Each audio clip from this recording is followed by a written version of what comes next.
Muito bem. Prosseguindo aqui. Eu acredito que tem a parada de competência legislativa, nós veremos que a União, ela tem digamos assim, ela tem a preponderância em legislar sobre matérias que envolvam direito econômico, e aí o próprio artigo 174, salvo engano, ele prevê a possibilidade de ter uma competência concorrente, tá certo? Muito que bem. Continuo sem áudio, não, né? Aqui tá normal, parecendo professor. como se eu tivesse sem Agora áudio. normal. Tá normal? Obrigado. Muito bem. Prosseguindo. Vamos falar também sobre a livre concorrência. E aí, na sequência, teorias do direito econômico, vamos falar sobre ordem econômica e constituição econômica, fonte do direito, capacidade normativa, de conjuntura, né, que nada mais é do que aquela possibilidade que o poder público tem de instituir normas circunstanciais para controlar inflação ou para adotar uma medida que desonere os encargos do poder público. É a capacidade normativa de conjuntura, né? É a capacidade que tem o poder público de adotar mecanismos legais para poder contornar situações, como, por exemplo, aumento dos gastos públicos. Para que o poder público possa ter gastos, é necessário que o legislativo autorize. Então, quando ele autoriza, isso chama-se capacidade normativa de conjuntura. Tá?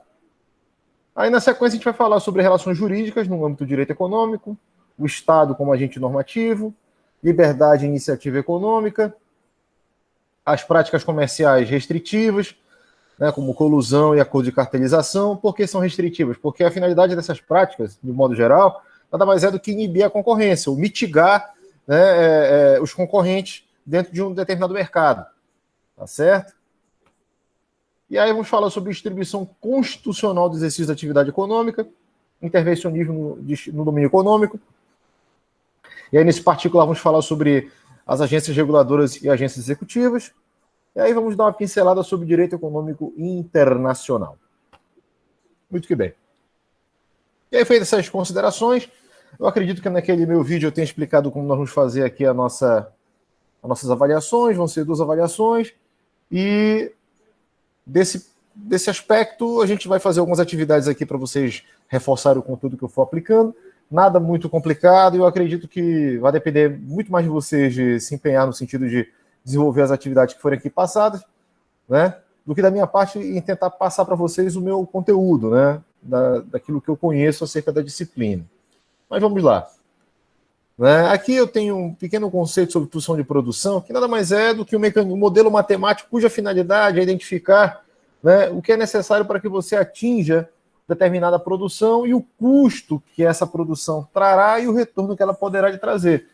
E aí essa função ela tem como elementos, né, o capital, os recursos humanos, né, e também a fonte de recursos, né, capital, labor, né, e recursos naturais. Tá certo? E aí você consegue chegar ao resultado que vem ser a função de produção, né? Com a capital utilizado, trabalho utilizado, insumos utilizados, recursos naturais, né? E aí, sobre essa questão do R, se é a quantidade de insumos, há uma corrente econômica chamada economia ecológica. E ela questiona o modelo da economia clássica exatamente porque ela entende que no tempo que a economia clássica surgiu, né, como ciência, ela desprezou o principal elemento gerador de riqueza, né, que são os recursos naturais. É muito interessante. Depois eu vou disponibilizar um artigo para vocês lerem sobre o problema central da economia ecológica. Eu acho interessantíssimo. Muito bem. E até porque também não faria sentido, né? É um postulado da economia que o ser humano é um ser de gostos infinitos, né? De hábitos infinitos, que é dado a fazer escolhas infinitas dentro de um universo de itens limitados, né? Então, se você pretende escolher algo, você tem que saber o que você vai escolher. Dependendo do ser humano, ele gostaria de ter tudo, mas infelizmente não pode por conta das restrições de cunho econômico, né? Restrição orçamentária, disponibilidade de bens, uma série de outras. Né? Muito bem. Voltando para cá, para a nossa apresentação. Aqui eu também coloquei um gráfico. Isso aqui, na verdade, dentro da sala de aula, eu costumo explicar como é que essa relação entre capital, trabalho e recursos, né, insumos, ela realiza, né? Então você tem aí um gráfico que demonstra, né, que quanto maior o número de empregados que você tiver e maior a quantidade de horas que você utilizar para produzir, por exemplo, aqui biscoitos, maior será a sua produção. Né? É contra isso que os marxistas se insurgem, né? Porque você acaba fazendo uso excessivo da mão de obra alheia e aí não é o dono do negócio, mas o empregado do dono do negócio que teria direito, né, a ser o dono daquela produção. Mas o pensamento marxista, em que pese o seu relevo histórico, até o momento na prática não deu muito resultado positivo.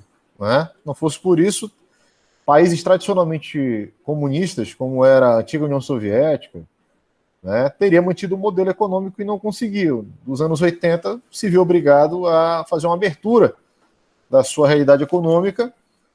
Há uma questão tecnológica envolvida aí, porque enquanto a tecnologia média ela era igual tanto para os Estados Unidos quanto para a União Soviética. E nesse tempo nós tínhamos uma polarização, nós tínhamos uma bipolarização, né? Ou o mundo era capitalista ou o mundo era comunista. E quem era comunista não era tão desenvolvido quanto o mundo capitalista. Mas em termos tecnológicos havia uma paridade entre o que a União Soviética, a Coreia do Norte, né, produzia em termos de tecnologia, a China também, né? E o que o Ocidente, né, produzia em termos de tecnologia média. Quando a questão descambou para a ciência da computação, foi aí que começou a ruína do regime instalado na União Soviética. Né? E aí isso obrigou a União Soviética a iniciar um processo de abertura, porque ela não tinha mais como competir nesse aspecto. Tá certo? Mas aí eu vou passar um material para vocês que trata sobre isso, porque a gente pensa que foi uma conspiração. Não houve nada disso. Foi uma questão econômica, meramente econômica. Entendeu? E se você observar também, dos anos 80 para cá, diversas potências surgiram no mundo exatamente por conta do crescimento exponencial da tecnologia de ponta, né? Que é a tecnologia cibernética, a tecnologia que está, digamos assim, na frente, na vanguarda, e muitos países fazem um bom uso disso. Como, por exemplo, né, você tem aí a Índia. A Índia hoje se tornou um centro exportador de tecnologia computacional, né, em termos de software, coisa que a Rússia até hoje não conseguiu. Né? Os Estados Unidos também não gera lá grandes tecnologias, depende muito de patentes para poder desenvolver. Claro, tem lá eles têm o seu know-how, né? Mas basicamente hoje quem está desenvolvendo tecnologia são as empresas, né? A IBM, por exemplo, só para dar uma contextualização aqui para vocês, ela abriu mão da divisão dela de computadores pessoais, manteve só a unidade de produção de mainframes, que são aquelas super máquinas que são utilizadas para processar trilhões de cálculos e que são produzidas sob medida. Tem um escritório que desenvolve tecnologia e diversos escritórios espalhados no mundo inteiro para registrar patentes, por conta das tecnologias que a IBM desenvolve. Né? E recentemente a IBM surge uma vez mais na frente, desenvolveu um computador quântico e já pretende nesse ano, se não no próximo, a comercializar o computador de processamento quântico. Um negócio assim fenomenal, tá? Para quem quiser saber o impacto da tecnologia causada nos dias de hoje, nós que estamos aqui em 2020, eu recomendo uma leitura interessante. Se eu encontrar aqui um PDF, eu mando para vocês. O nome do autor é Alvin Toffler, renomadíssimo economista, futurólogo, né? E que nos anos 90, eu estava começando a minha faculdade, tive acesso ao livro chamado A Power Shift. Ele aponta que a terceira forma de poder que vai se estabelecer no mundo, se estabeleceu, era o poder do conhecimento. E aí você observa quais foram as empresas que dos anos 90 para cá tornaram-se verdadeiras nações econômicas no campo da tecnologia. Vou só pensar alguns casos. Apple, Samsung, Google, Amazon, entre outras. Certo? Vamos lá. E aqui, começando efetivamente a nossa disciplina, vamos falar um pouco da questão da ordem econômica na Constituição de 88. Mas, para isso, é necessário nós entendamos que a ordem econômica, como nós a conhecemos, não surgiu tal e qual ela está posta aí. Ela derivou de outros modelos que tinham outras fontes de recursos, outros modais, para chegar onde chegou, né? E nós temos que tomar também, tomar isso para nós, de que a economia brasileira, ela, enquanto um país que se originou de uma colônia, ela teve como base econômica o extrativismo, né? Extensivista, por assim dizer, e também a economia baseada na utilização de mão de obra escrava, tá certo? Naquele tempo, a riqueza do Brasil era praticamente agrária, 100%, né? Para consumo interno e para a exportação. Mas não por isso, e não apenas por isso, o Brasil naquele tempo era uma das potências econômicas do planeta. Tanto é verdade que a nossa marinha brasileira, ela era a segunda maior do mundo, só perdia para a marinha inglesa, né? Isso no tempo do Império. Mas, como eu falei para vocês, à medida que novas tecnologias foram surgindo, e à medida que surgiram movimentos libertários no mundo, especialmente aquele, né, que tratava do abolicionismo dos escravos, do abolicionismo, né, a mão de obra escrava foi substituída por uma outra mão de obra, né, que era mão de obra remunerada, mas em termos práticos você basicamente não deixou de ser escravo, né, porque você recebia um valor ínfimo para poder suprir suas necessidades e acabava demandando muito trabalho para receber pouca contrapartida, né? Nós temos, inclusive, na nossa história do Amazonas, né, o caso dos seringueiros, né? Que, por conta daquela política de aviamento, o cara ia trabalhar no seringal para poder se sustentar. O dono do seringal vendia para ele mantimentos em preços absurdos, então o cara criava uma dívida impagável e ficava trabalhando o tempo todo para o cidadão para poder pagar aquilo que ele utilizar para comer, né? Então era basicamente esse modelo econômico, né? Quer dizer, no final das contas, não tinha escravo de direito, né? Mas factualmente era quase como se fosse. E aí nós tivemos no início do século XX a vinda, né, de imigrantes estrangeiros para o Brasil, políticas de incentivo para que essas pessoas viessem se situar primeiro como mão de obra, né? E depois acabaram liberando terras para que eles fossem produzir. Quem teve oportunidade de visitar aí o interior de Santa Catarina deve ter observado que muitas das propriedades desses imigrantes eram situadas em áreas assim esquisitas, né, íngremes, né, em áreas onde você tem muito relevo, muita pedra. Então também era muito comum você ver casas que foram edificadas com as pedras que esses colonos tiraram do chão para poder levantar a casa e para poder trabalhar no solo, né? Mas ainda assim eles conseguiram, com muita dificuldade, sobressair-se em termos de produção e acabaram se tornando a base da indústria brasileira. Boa parte desses imigrantes, né, que vieram para o Brasil. E esse desenvolvimento econômico, que foi incrementado nos anos 50 com o governo do Juscelino Kubitschek, acabou gerando, por conta da construção de Brasília, o movimento interno de migração de pessoas que saíram do Nordeste e foram para o Centro-Oeste e para o Sudeste trabalhar nas frentes, nas grandes obras, na indústria nacional que começava a tomar corpo. Boa parte dessa indústria é originada da primeira ou segunda geração de imigrantes que vieram, como os Matarazzo, por exemplo, né? E aí você passa a ter um cenário no Brasil que sai de uma condição até a década de 40, onde 60% da população vivia no campo, para um outro cenário onde o êxodo rural faz com que as cidades se tornem inchadas, né? E aí por conta disso surgem as desigualdades sociais e, ao mesmo tempo, né, se estabelece os centros urbanos. E isso se tornou uma coisa assim tão, como eu posso dizer para vocês, uma coisa tão perceptível que na época do governo militar, os militares resolveram, então, adotar esse modelo de parque industrial, né, de grandes indústrias, aqui no Amazonas. E aí surgiu, nos anos 60, a nossa Zona Franca, cujo objetivo era desenvolver a região através da implantação de indústrias, uma vez que aqui nós, historicamente, estávamos muito isolados pela distância que a nossa cidade tem dos demais centros, certo? Então, você percebe que de um país eminentemente, cuja economia era eminentemente primária, né? Ou seja, derivada da agricultura, nós evoluímos para uma economia baseada em indústria, baseada em serviços e também baseada ainda na agricultura. Tanto é verdade que boa parte da nossa exportação de produtos são produtos primários.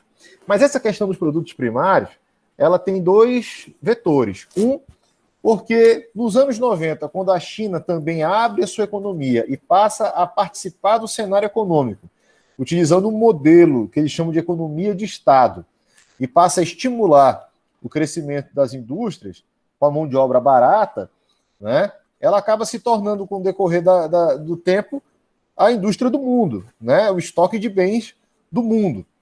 Exatamente por quê? Porque ela se tornou um grande atrator de indústrias por conta do custo da mão de obra. Da mesma forma como acontece na Índia. Boa parte dos call centers do mundo estão centralizados na Índia porque a mão de obra é muito barata. Você tem ali um contingente de 1 bilhão de pessoas vivendo na Índia, e isso faz com que o valor da mão de obra fique bem baixo e se torna altamente competitivo.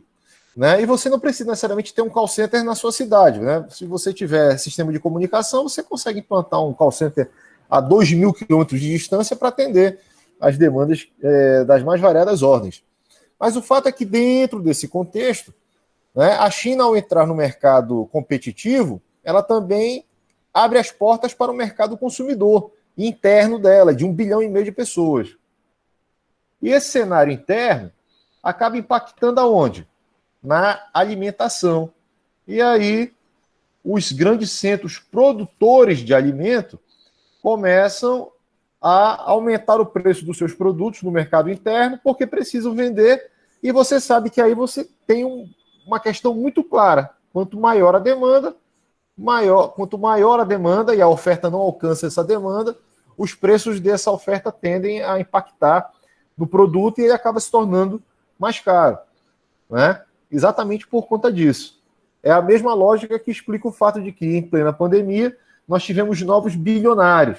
Mas por que surgiram esses bilionários na época em tempos de pandemia? Por uma questão muito simples. Né? Os modelos de negócio que foram adotados nesse período excepcional que nós estamos vivendo acabou gerando receita para determinados grupos econômicos.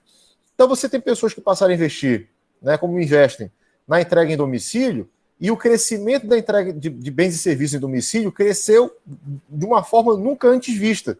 Nós aqui, por exemplo, estamos dando razão a esse raciocínio, porque, apesar de sermos uma instituição pública, estamos aqui, cada um de nós aqui na nossa casa, no carro, em algum ambiente, tecendo essas considerações sobre economia, né? E eu estou aqui prestando meu serviço para vocês. E vocês assistindo, né, esse conteúdo que eu estou passando. Então isso explica muito o fato de ter havido crescimento econômico em plena pandemia. Claro, negócios que não conseguiram se adaptar a essa nova realidade, que surgiu assim como uma bomba no colo das pessoas, acabaram por fechar. E isso era minimamente considerado, era plausivelmente considerado, porque se você não se adapta, como é que você vai fazer a sua venda? Na verdade, se eu estou acostumado a abrir a minha porta da minha loja para que meus clientes venham até mim, e aí, num certo momento, eles deixam de vir, eu vou vender para quem? Aí eu vou dizer assim, vou cruzar o braço, vou deixar de vender porque o meu cliente não está vindo. Meu amigo, contrate motoboy, que tem muito motoboy precisando trabalhar, e faça suas entregas em domicílio. Foi esse o diferencial. Eu acho que nunca se demandou tanto de serviço de transporte quanto no correio esses tempos. Né? E também, tanto por isso, apesar, aparentemente, os veículos terem deixado de circular, outros circularam muito mais, o que também justifica o aumento do preço dos combustíveis. Mas aí também existe um outro componente dos combustíveis, que é o preço internacional. Tá certo? É a questão do preço internacional. E uma vez que esse preço varia no exterior, vai variar aqui também. Agora, você sabe por que existe um reflexo disso dentro do contexto econômico? Por uma questão muito simples. Até os anos 70, a economia do mundo ela era garantida pelas reservas de ouro que os países possuíam. E aí, nos anos 70, houve uma ruptura por parte do governo norte-americano, na gestão do Richard Nixon, em não utilizar mais o ouro como lastro da moeda norte-americana, do dólar. E nessa mesma época, por coincidência, outubro de 1974, as organizações dos países produtores de petróleo, a OPEP, decidiu não mais vender o barril do petróleo no preço que era vendido até então, na faixa de $5 o barril. E eles aumentaram para $50. E as economias do mundo inteiro não estavam preparadas para suportar um aumento dessa natureza, dessa magnitude. E aí nós temos o registro de que a partir daquele momento acabou o acesso à energia barata no planeta, exatamente porque houve esse conluio dos países produtores de petróleo para aumentar a sua margem de ganho em cima do petróleo que eles produziam. Mas não basta apenas isso. Nesta mesma época, o governo norte-americano decidiu que o petróleo só pode ser negociado no mundo se os países produtores de petróleo venderem em dólar o petróleo. E aí o dólar passou a ser lastreado pelo preço do petróleo. Então, o que garante a robustez do dólar é o petróleo. E isso até então foi um negócio mirabolante, porque aí os Estados Unidos passou a ser uma potência economicamente forte, simplesmente porque a moeda dele é garantida com base no dólar. Países produtores de petróleo que experimentaram vender o petróleo em outra moeda que não fosse o dólar, tiveram alguns problemas. Vou dar um exemplo. Alguém aqui lembra do Gaddafi na Líbia? Pois é. Aquela primavera árabe aconteceu exatamente no momento que a Líbia estava começando a negociar o barril do petróleo dela em yuan, que é a moeda chinesa. E aí, por coincidência, surgiu um movimento de insurreição na Líbia e o Gaddafi acabou sendo deposto. Não apenas na Líbia, mas em outros países árabes, onde houve manifestações que se insurgiam contra, né, os seus líderes que estavam aí há 20, 30 anos no poder. Né? Então, se você somar uma coisa com a outra, você vai perceber, né, o que está por trás dessa questão do aumento do preço do petróleo. Porque você precisa garantir que a moeda norte-americana permaneça forte. Aí você me pergunta, mas professor, o que a gente pode fazer para contornar isso? A aposta é a energia elétrica, né? E aí tem uma coisa interessante. Vocês observem que na Europa e também na Ásia há um acordo chamado Rota 30, né? Rota 2030, alguma coisa assim. É uma nomenclatura parecida com essa daí, que prevê que a partir de 2030 e 2035, efetivamente, né, a produção de veículos elétricos passaria a ser a tônica das montadoras. E eles anteciparam essa agenda. A troco de quê? Já tem montadora que a partir do ano que vem não lança mais carro movido a combustível. Vai lançar carro elétrico. Então existe alguma coisa aí, eu ainda não consegui identificar, mas que merece nossa atenção. Tá? Por que merece nossa atenção? E aí vamos entrar na questão do fato econômico. Porque qualquer alteração no cenário econômico internacional tem reflexo imediato na nossa economia e, por consequência, né, na forma como nós nos relacionamos. Quer do ponto de vista privado, quer do ponto de vista com o poder público. Porque se há majoração de preços, isso impacta na poupança, impacta na renda das famílias, impacta na arrecadação e impacta na capacidade do poder público fazer despesas, né? E aí é obrigado a fazer contenções, restrições, adotar políticas, a depender do cenário, contracionistas, que é para evitar o aumento da inflação, e as pessoas vão deixar de gastar prevendo aí um momento um pouco mais delicado nas suas economias, nas suas receitas. E aí eu jogo essas informações para vocês fazeriam uso disso aí para fins de uma reflexão. Tudo bem? Então, feitas essas considerações iniciais sobre a evolução da economia no Brasil, né, que sai de um modelo extrativista escravocrata, passa por um modelo de produção primária e se estabelece como um país em desenvolvimento, né, apesar das discrepâncias regionais e sociais, nós temos esse contexto econômico onde surge a nossa economia, que hoje ela, a duras penas, tenta criar uma condição, um ambiente favorável para negócio. Eu acho que está criando, né? Me corrija se eu estiver errado, mas eu acho que está criando um ambiente de negócios, né? E a despeito de nós termos um número muito grande de empresas que fecharam. Se você for observar, não fecharam por conta da pandemia em si, mas por conta do tipo de negócio que elas estavam desenvolvendo, que se tornou incompatível com o cenário que estava aí e que exigia a adoção de outras medidas. Tá? Vamos avançando aqui mais um pouco. Olha, alguém aqui, o Luiz Eduardo Bonfim, deve ter lido aqui o Power Shift, né, do Alvin Toffler. E só um detalhe, uma curiosidade. O Alvin Toffler, ele nos anos 70, escreveu um livro chamado Choque do Futuro, salvo engano. E nesse livro, ele descreve que a distribuição da tecnologia e das riquezas no mundo poderia permitir, por exemplo, o surgimento de grupos terroristas que poderiam atentar contra a integridade de outras nações, por exemplo, pegando aviões e jogando esses aviões no World Trade Center. Ele fez isso, ele escreveu isso em 73. Aí vocês lembram o que aconteceu em 2001, né? Pois é. Vamos lá.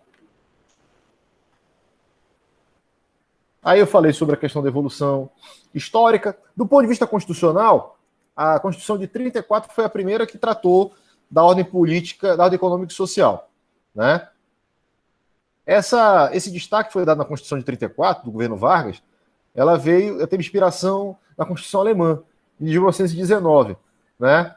Mas ela traz assim um elemento de um Estado intervencionista, de um Estado que entra para regular a atividade econômica, e essa necessidade de intervenção do Estado na atividade econômica, ela tem um porquê. O que aconteceu em 1919, hein, gente? Quem que lembra aí? Na Alemanha. O que 1919 tem na Alemanha? O que 1919 e a Alemanha tem a ver?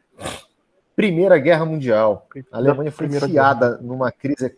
Exatamente, o fim da Primeira Guerra. A Alemanha foi enfiada numa crise econômica sem precedentes, porque ela perdeu e ela teve que pagar os custos operacionais que os países com quem ela enfrentou tiveram com as suas operações, né? Mão de obra de soldado, armamento, uma série de coisas. Porque isso é próprio de quem perde a guerra, né? E isso é exatamente este cenário que cria terreno para que, na década de 30, um partido social nacionalista alemão comece a ganhar corpo, que aí você já tem uns 10 anos de vivência uma crise econômica, né? Num país onde as pessoas carregavam carrinhos de mão com notas de dinheiro para comprar 1 quilo de manteiga, devido à inflação que era absurda. E aí surge um discurso responsabilizando quem? Os detentores do capital, que na Alemanha eram os judeus, pela miséria que o povo alemão, escolhido de Deus, né, estava vivenciando. E aí, em 1935, começa o quê? A Segunda Guerra Mundial. E aí, voltando a 1919, essa Constituição Alemã de 19, ela tem esse aspecto intervencionista exatamente como forma encontrada para tentar tirar a Alemanha da crise econômica que ela vivenciou por conta da guerra que ela enfrentou. Agora, observe uma coisa interessante. Se você olhar lá atrás, na Revolução Francesa, qual foi um dos elementos que levou à insurreição na França e criou o modelo de Estado como nós conhecemos hoje? A ascensão da burguesia. Teve isso, mas teve uma outra coisinha que eles levou não tinham poder político, mas eles tinham econômico. Pois é, mas aí no poder econômico eles quebraram as pernas porque eles financiaram a independência dos Estados Unidos para achincalhar a Inglaterra e tiveram que aumentar os impostos na França e o pessoal já não aguentava mais. E aí, obviamente, a burguesia financiou, porque foi a burguesia que financiou, tá? A Revolução Francesa. Eles financiaram a Revolução Francesa. E conseguiram, com a Revolução Francesa, criar uma codificação que tivesse por objeto proteger o patrimônio privado. Alguém sabe me dizer que legislação foi essa? O Código Civil francês. O Código de Napoleão? Exato, o Código Napoleônico. O Código Civil francês e o Código Napoleônico, que serviu de inspiração, sabe para quê, meu caro? Código Civil, para o Código Civil que nós estamos usando hoje. Porque o de 16 não tinha influência. Que foi aprovado agora pelo Guedes, com a desculpa do auxílio, que poderia ter sido prorrogado com um simples decreto, mas aumentou os mecanismos de endividamento público e vai diminuir a capacidade de investimento social e vai privilegiar a dívida, como aconteceu, o trilhão que tinha lá foi doado para os bancos. Exato. E aí você vai ter que gerar moeda para isso, né? Para poder pagar essa dívida, ou gerar títulos, né? Que podem ou não estar bem calçados. E isso que você acabou de citar, Reinaldo, né? Isso, e a regra constitucional também mudaram, né? Que antes não podia emitir títulos para pagar amortização de juros, mas agora autorizaram com a PEC, que virou emenda 109, eu acho.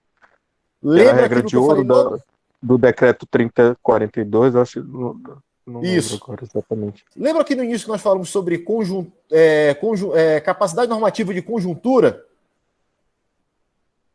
Você acabou de pensar ele aí. Capacidade normativa de conjuntura. Ou seja, diante de um determinado cenário, a gente chama de autoridade monetária acaba estabelecendo aí uma nova regra, estabelece novos critérios, novos cenários, para tentar vencer, superar ou enfrentar aquele fato que justifica a adoção desse tipo de medida.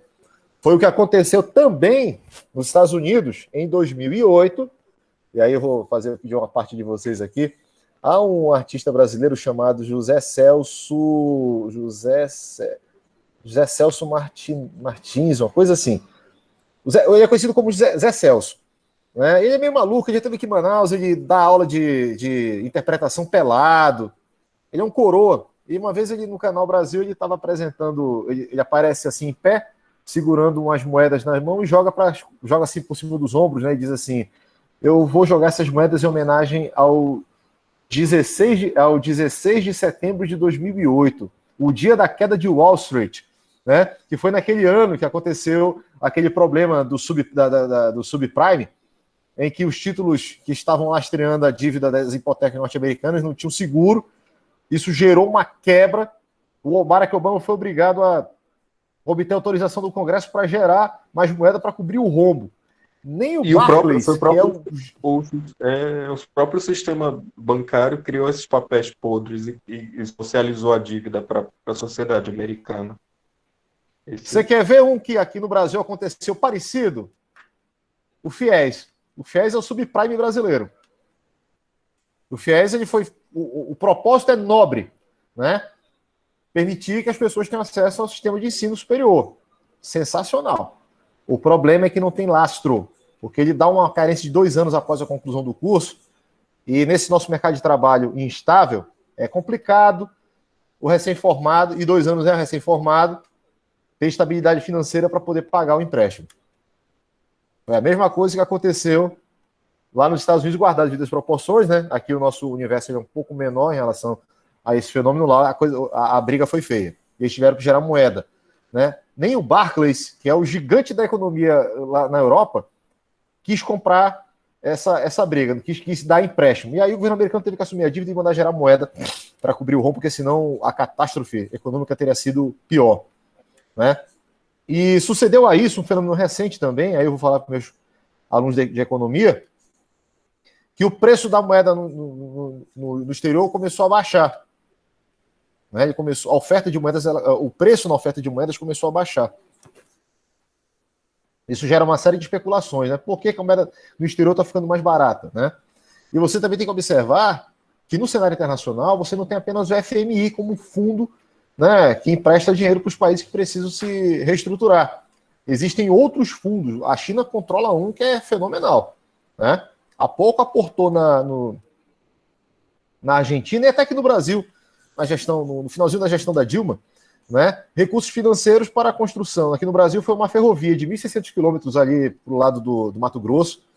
Ela é meio quase na fronteira com a Bolívia, né? Salvo engano. É uma ferrovia que está sendo construída por lá. Na Argentina, eles fizeram um aporte de recursos para a Argentina poder pagar uma parte da dívida com o FMI, por conta da gestão ainda da primeira gestão da Cristina Kirchner, que o Macri resolveu pagar, né, resolveu confessar para tentar reestruturar, e em contrapartida a Argentina cedeu lá uma área do território deles para a construção de uma base militar chinesa. Então assim, de um modo geral, a China está vindo aí com força e com sangue nos olhos para se tornar um novo ator econômico principal. Já é, né? Falta apenas isso ser reconhecido de uma forma mais hegemônica. mas é efetivamente um país que está gradativamente, e utilizando, obviamente, a sabedoria chinesa, se tornando o principal ator econômico do planeta. Muito bem. Vamos avançar aqui mais um pouquinho.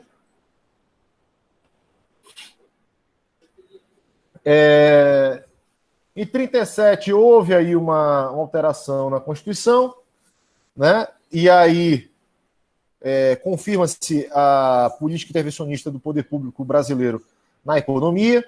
Em 46, Estado Novo, né? A Constituição consolidou a ordem econômica, fez algumas modificações em relação à Constituição de 37, né? E entre elas nós destacamos aqui, né? A subordinação do exercício dos direitos individuais ao interesse da coletividade, né? A prevalência do interesse público sobre o particular, procurou criar uma harmonização entre o direito de propriedade com o bem-estar da coletividade, surge aí o que nós chamamos de função social da propriedade, e o artigo 146 dessa Constituição, ele consagrava a intervenção do Estado no domínio econômico através do monopólio de indústria ou de atividade. E a ordem econômica passa a ser inscrita também como um fenômeno de relevo social, né? Ou seja, a ordem econômica e social. Tanto por isso, e aí eu reforço com vocês, que na nossa Constituição, artigo 1º, inciso 4º, está lá, né, que um dos valores do nosso país é a proteção à livre iniciativa e ao direito do trabalho. É uma replicação, dita com outras palavras, dessa inteligência desse artigo 146. Tá? Muito bem. Então, a partir de 46, o Estado passa a ter como uma de suas finalidades, no caso do Brasil, né, intervir no campo econômico que ele entenda ser necessário, né, ou na atividade que ele entenda ser necessária. Atividade financeira, transporte. No Brasil, transporte é atividade própria do poder público, né? Só que o artigo 37 delega isso para que o particular possa explorá-lo. Tanto é verdade que você, para ter autorização de transporte intermunicipal, interestadual, né, transporte aéreo e marítimo, você tem que ter autorização do poder público para poder explorar a atividade, né? No município, o transporte público coletivo é uma atividade do município, mas que ele delega, concede, né, para que o particular explore as linhas que aí estão, né? Só não melhora a qualidade do transporte. Aliás, aí vem a minha grita, né, vem a minha insurgência, a minha irresignação, né? Se nós tivéssemos um transporte público eficiente, nenhum de nós aqui estava preocupado em guardar dinheiro para comprar um carro novo, seminovo. A gente faria uso, né, do transporte público. O problema é que o transporte público continua ineficiente, não é pontual, e aí você não quer arriscar perder um compromisso por conta do transporte público, né, de péssima qualidade, e acaba tendo que se submeter a comprar um veículo, né, de qualidade duvidosa, a um preço astronômico, se endividar por 72 meses, né, e depois acabar descobrindo que fez um péssimo negócio e passa o carro adiante. Tá aí o golpe. O golpe tá aí, né, como dizem essa geração. Muito bem. No governo Vargas surgiu o seguinte: o Departamento Nacional de Produção Mineral, que hoje é o CRP, mudou de nome, CRPS, salvo engano. CRPM. É um serviço CRPM, que é o de geologia, né?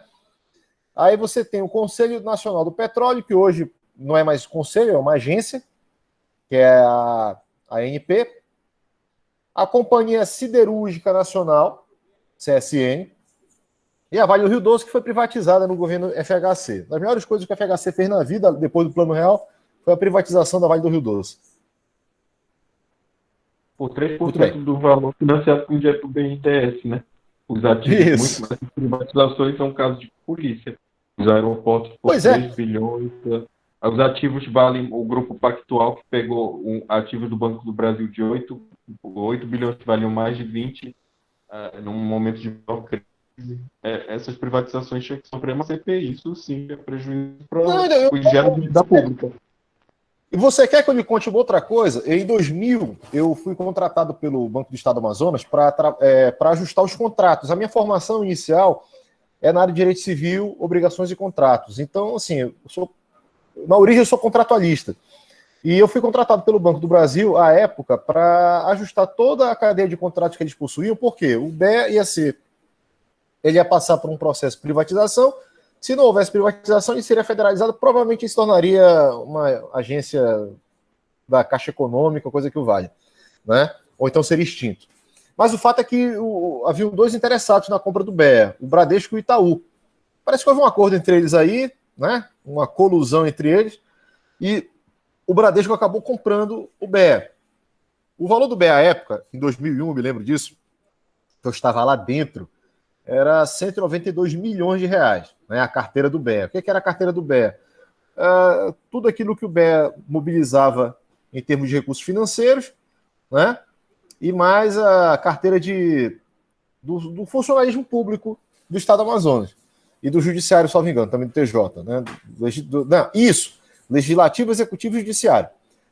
E aí o que aconteceu? Por ocasião do leilão, né, eles apresentaram a oferta, apresentaram com deságio, mas besteira, 3 milhões de reais na época. E pagaram a aquisição do banco com títulos da dívida pública.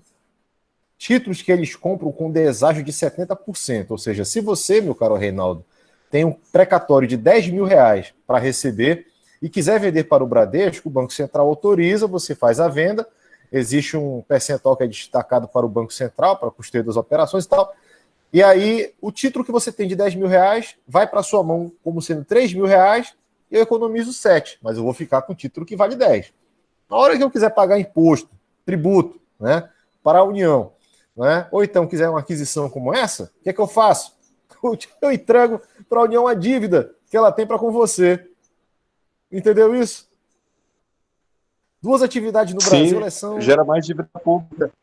E autorizaram também outros projetos de lei que autorizaram o Banco Central comprar papel sem lastro dos bancos e ainda remunera a sobra de caixa e dá prejuízo de trilhões à sociedade. Pois é, e é por isso que no Brasil tem... emergencial de R$ 150, uma vergonha isso. Meu caro, duas atividades do Brasil que não dão prejuízo, eu dou minha cara a tapa, ou como diz o meu querido professor de Direito Penal, professor Zé Luiz Ribeiro, né, o tempo que eu estava aí na academia, eu lanço réplica, né, para quem me disser o contrário. Negócio que envolve banco e seguradora no Brasil é um negócio que dá certo sempre. Não por isso, as seguradoras no Brasil pertencem aos mesmos grupos familiares há mais de 100 anos. A mais recente é a Porto Seguro, que deve ter uns 70 anos de tradição no mercado, mas a Sul América, nossa senhora, o grupo Icatu, é um negócio assim absurdo. Né? Porque se desse errado, deixa eu passar adiante, mas não passam. Né? Um dia eu vou parar a aula para a gente falar um pouco sobre a questão de como é que funciona a seguradora não perde nunca. Até porque quando ela vai pagar um sinistro, você bateu seu carro aí e teve prejuízo de 5 mil reais. 2.500 é do bolso da seguradora. E 2.500 vem do resseguro, que é o IRB. As seguradoras elas pagam um fundo de resseguro, que é para garantir a cobertura. Então, na hora que você paga, na hora que a seguradora mete a mão no bolso para pagar, mete a mão no bolso, estou colocando aqui, ó, entre aspas, tá? Mete a mão no bolso para pagar, ela só paga 50% do valor da cobertura. Os outros 50% é recurso que vem do Instituto de Resseguro do Brasil, que é o mesmo que paga esse seguro de trânsito, que eu esqueci agora o nome agora, o DPVAT. Lembrei agora, o DPVAT. Você sabe quantos seguros nós temos no Brasil, reconhecidos por lei? Algo em torno de 150. Entre seguros privados e seguros sociais. Só para você ter noção. Né? Seguro social, o custeio é do poder público, parte obviamente vem da iniciativa privada, mas outra parte vem exatamente do poder público. Né? E tem muita gente que não vai atrás. Então, de alguma forma, acaba sobrando. DPVAT é um negócio de louco. Porque nem todo mundo vai atrás.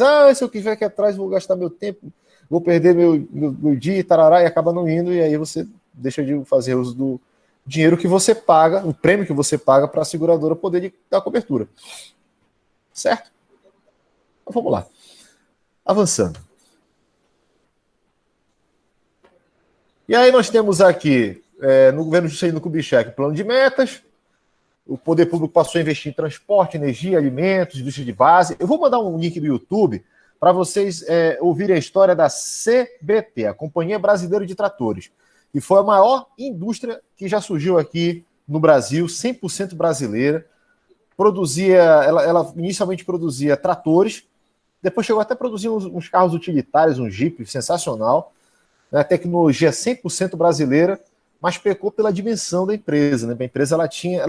A empresa ela ia da usinagem da peça até a entrega do produto final. Então, isso em termos de estratégia industrial é muito complicado, né? E aí, quais são as críticas que surgiram no decorrer da história em relação a esse plano de metas do Juscelino, que queria transformar o Brasil em 5 anos aquilo que seria em 50, né?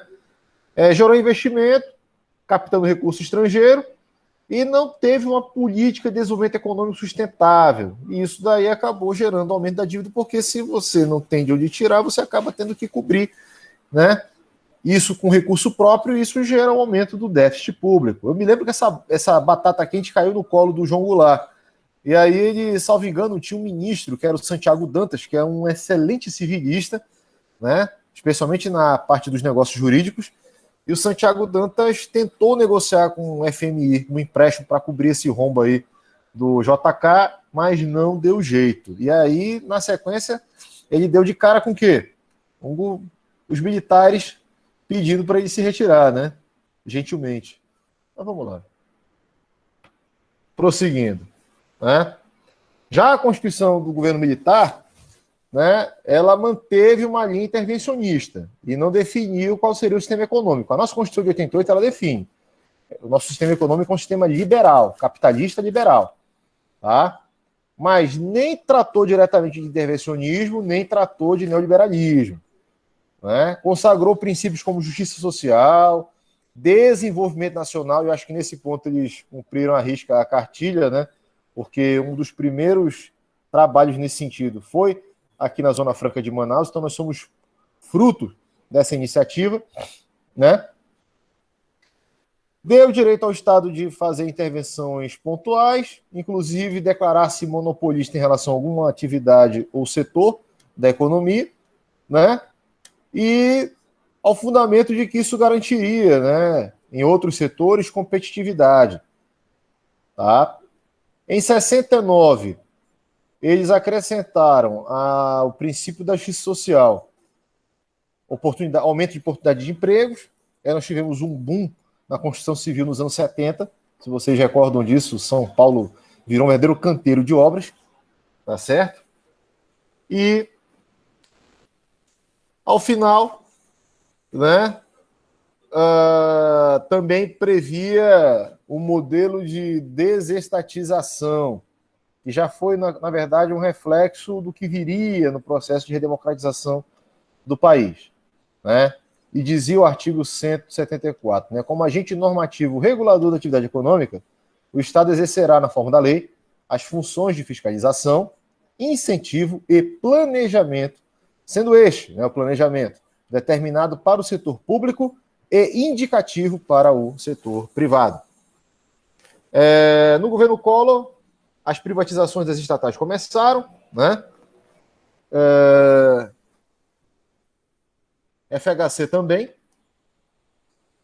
Houve aí a positivação da ordem econômica, surgiram novas correntes de pensamento, mas em todos os aspectos, notadamente em relação à questão social, a nossa Constituição, ela trata disso como uma relação unívoca, ou seja, se há que se proteger a iniciativa privada, há que se proteger também os direitos sociais, tá certo? Que são, ao meu ver, direitos irrenunciáveis, indisponíveis.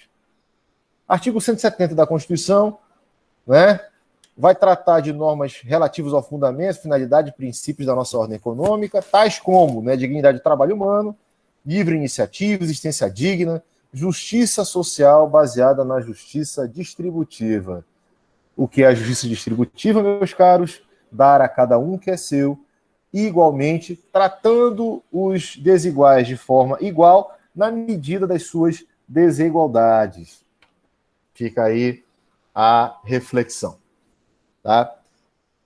No nosso próximo encontro, e aí eu vou dando a nossa aula aqui por encerrada, estamos aí com 1 hora aproximadamente aí de exposição, vamos falar sobre direito e economia, né? Identificando a economia como objeto do direito na medida em que o direito vê a economia como um fenômeno jurídico relevante.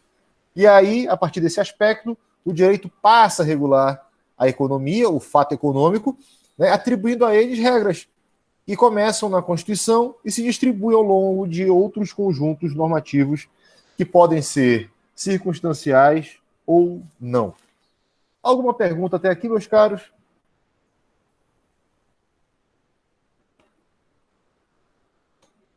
Alguma dúvida?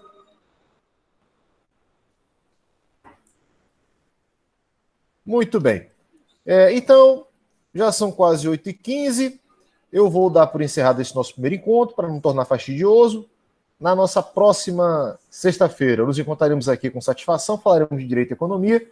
E hoje não terá nenhuma atividade para casa. Eu vou apenas passar o link aqui do YouTube para vocês no nosso grupo, no nosso Classroom e também no nosso grupo do WhatsApp, para que vocês assistam um documentário sobre a CBT. Vale a pena você ver como é que era o cenário econômico no início do governo JK, com a implementação do plano de crescimento nacional, de expansão do Brasil, né? Vale muito a pena. É um vídeo curto, deve ter uns 15, 20 minutos mais ou menos, então não vai cansar ninguém, vale a pena. Tá bom, minha gente? Então, para vocês todos, um excelente fim de semana, um bom descanso, aproveitem bem o fim de semana e que Deus abençoe a todos. Até o nosso próximo encontro.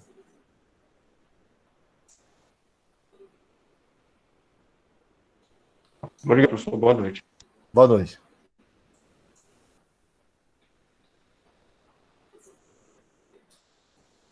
Boa noite, professor. Boa noite.